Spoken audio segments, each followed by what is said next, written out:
Hi ಸ್ನೇಹಿತರೆ, ಎಲ್ಲರಿಗೂ ನಮಸ್ಕಾರ.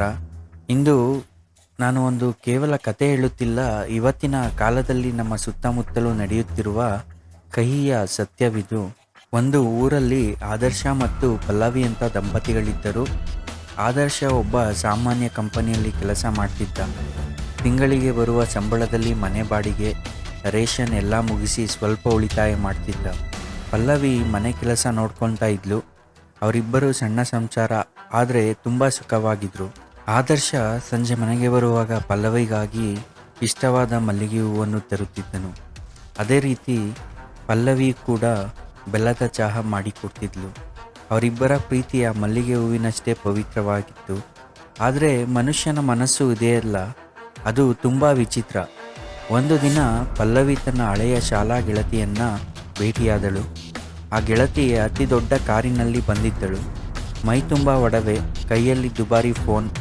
ಅವಳನ್ನು ನೋಡಿದ ಮೇಲೆ ಪಲ್ಲವಿಯ ಮನಸ್ಸಿನಲ್ಲಿ ಮೊದಲ ಬಾರಿಗೆ ಒಂದು ಸಣ್ಣ ಕಿಡಿ ಹತ್ತಿತ್ತು. ಅದು ಹಪಾಪಿ ಅಥವಾ ದುರಾಸೆ ಅನ್ನೋ ಕಿಡಿ. ಆ ದಿನದಿಂದ ಪಲ್ಲವಿ ಬದಲಾದಳು. ಆದರ್ಶ ಮನೆಗೆ ಬಂದಾಗ ಪಲ್ಲವಿ ಮುಖದಲ್ಲಿ ಮುಗುಳ್ನಗೆ ಇರುತ್ತಿರಲಿಲ್ಲ.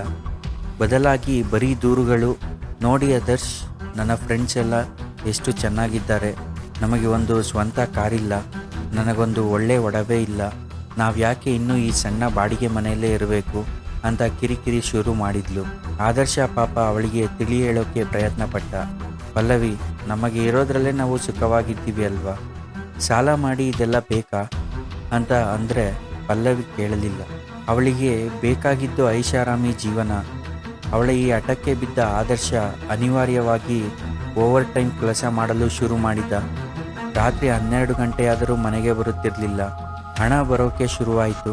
ಪಲ್ಲವಿ ಅಂದುಕೊಂಡಂತೆ ಹೊಸ ಫೋನ್ ಬಂತು, ಒಡವೆ ಬಂತು, ಕೊನೆಗೆ ಸಾಲ ಮಾಡಿ ಒಂದು ಫ್ಲ್ಯಾಟ್ ಕೂಡ ತಗೊಂಡ್ರು. ಆದರೆ ಅಲ್ಲಿಗೆ ಆ ಸುಂದರ ಸಂಸಾರಕ್ಕೆ ಗ್ರಹಣ ಹಿಡಿಯಿತು. ಆದರ್ಶ ಕೆಲಸದ ಒತ್ತಡದಲ್ಲಿ ಬೆಂಡಾಗಿದ್ದ. ಪಲ್ಲವಿ ಬರೀ ಇನ್ಸ್ಟಾಗ್ರಾಮ್ ಫೋಟೋಗಳಲ್ಲಿ ಫೇಕ್ ಲೈಫ್ನಲ್ಲಿ ಬ್ಯುಸಿಯಾಗಿದ್ದಳು.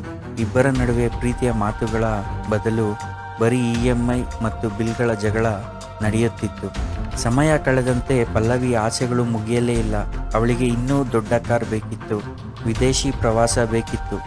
ಆದರ್ಶ ತನ್ನ ಶಕ್ತಿಯ ಮೀರಿ ಸಾಲ ಮಾಡಿದ. ಒಂದು ದಿನ ಆಫೀಸ್ನಲ್ಲಿ ಆದರ್ಶ ಕುಸಿದು ಬಿದ್ದ. ಸ್ಟ್ರೆಸ್ ಮತ್ತು ಸರಿಯಾದ ಊಟ ನಿದ್ದೆ ಇಲ್ಲದೆ ಅವನಿಗೆ ಸಣ್ಣ ವಯಸ್ಸಿನಲ್ಲೇ ಅನಾರೋಗ್ಯ ಕಾಡಿತು. ಆಸ್ಪತ್ರೆಯಲ್ಲಿ ಆದರ್ಶ ಸಾವು ಬದುಕಿನ ಮಧ್ಯೆ ಹೋರಾಡುತ್ತಿದ್ದಾಗ ಪಲ್ಲವಿಗೆ ಬುದ್ಧಿ ಬಂತು. ಅವಳು ಹಾಕಿದ್ದ ಒಡವೆಗಳು, ಅವಳ ಕೈಯಲ್ಲಿದ್ದ ದುಬಾರಿ ಫೋನ್ ಆದರ್ಶನ ಪ್ರಾಣ ಉಳಿಸೋಕೆ ಸಾಧ್ಯವಾಗುತ್ತಿರಲಿಲ್ಲ. ಬ್ಯಾಂಕ್ನವರು ಸಾಲ ತೀರಿಸದಿದ್ದಕ್ಕೆ ಮನೆಯ ನೋಟಿಸ್ ಕಳಿಸಿದ್ರು. ಆ ಫ್ಲ್ಯಾಟ್, ಆ ಒಡವೆ ಎಲ್ಲವೂ ಮಣ್ಣಿನ ಪಾಲಾದವು. ಪಲ್ಲವಿ ಅಂದುಕೊಂಡ್ಳು, ಶ್ರೀಮಂತಿಕೆ ಅವಳ ಕಣ್ಣೆದುರಿಗೆ ಕರಗಿ ಹೋಯಿತು. ಆದರ್ಶನಿಗೆ ಪ್ರಜ್ಞೆ ಬಂದಾಗ ಪಲ್ಲವಿ ಅಳ್ತಾ ಅವನ ಕೈ ಹಿಡಿದು ಕ್ಷಮೆ ಕೇಳಿದ್ಲು. ಆದರೆ ಅವರ ಹಳೆಯ ದಿನಗಳು, ಆ ಹಳೆಯ ನೆಮ್ಮದಿ ಮತ್ತೆ ಸಿಗಲಿಲ್ಲ. ಇಬ್ಬರು ಮತ್ತೆ ಹಳೆಯ ಬಾಡಿಗೆ ಮನೆಗೆ ವಾಪಸ್ ಬರಬೇಕಾಯಿತು. ಸ್ನೇಹಿತರೆ, ಈ ಕಥೆಯಿಂದ ನಾವು ಕಲಿಯಬೇಕಾದದ್ದು ಇಷ್ಟೇ. ಶ್ರೀಮಂತಿಕೆ ಅಂದರೆ ಬರೀ ಹಣವಲ್ಲ, ನೆಮ್ಮದಿ. ನಮ್ಮ ಹತ್ತಿರ ಇರೋದರಲ್ಲಿ ತೃಪ್ತಿ ಪಡೋದನ್ನು ಕಲಿಯದಿದ್ದರೆ ಆ ದುರಾಸೆ ನಮ್ಮ ಸುಂದರ ಸಂಸಾರವನ್ನೇ ಸುಟ್ಟು ಹಾಕುತ್ತೆ. ಈ ಕತೆ ನಿಮಗೆ ಇಷ್ಟ ಆಗಿದರೆ ಲೈಕ್ ಮಾಡಿ, ಶೇರ್ ಮಾಡಿ. ಮುಂದಿನ ವಿಡಿಯೋದಲ್ಲಿ ನಿಮಗೆ ಇನ್ನೂ ಸುಂದರವಾದ ಕಥೆಯೊಂದಿಗೆ ಬರುತ್ತೇನೆ.